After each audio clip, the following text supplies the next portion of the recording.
employer, which is Dr. Simone's office, Correct.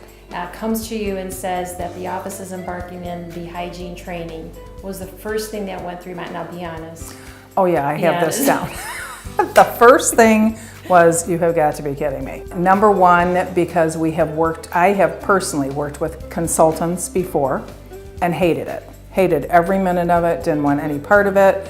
The second reason is because the class, the seminar was called Hygiene, and I'm not hygiene, so I couldn't figure out why we all had to go.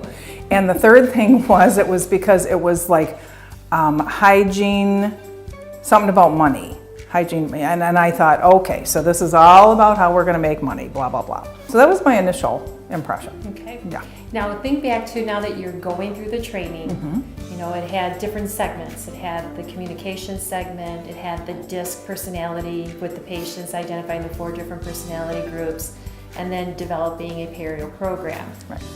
What was your thoughts as you were going through each segment of the training? I actually, we started out with the DISC assessment, and I have been through things like that before, but I just felt that this particular program really helped me to understand, before it was like A, B, C, D personalities.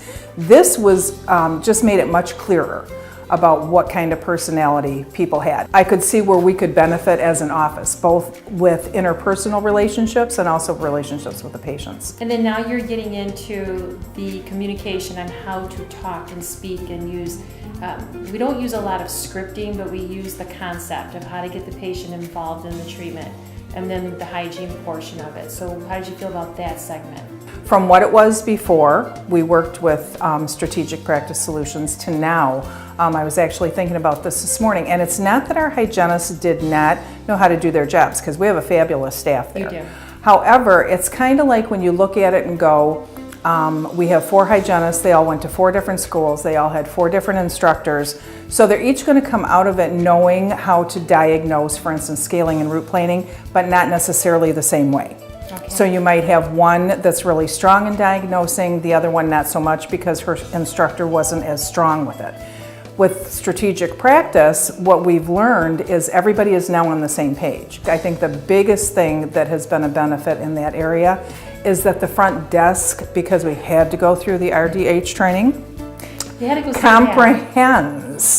comprehends, this is why we're doing this, and this is the material that you need to get a claim paid.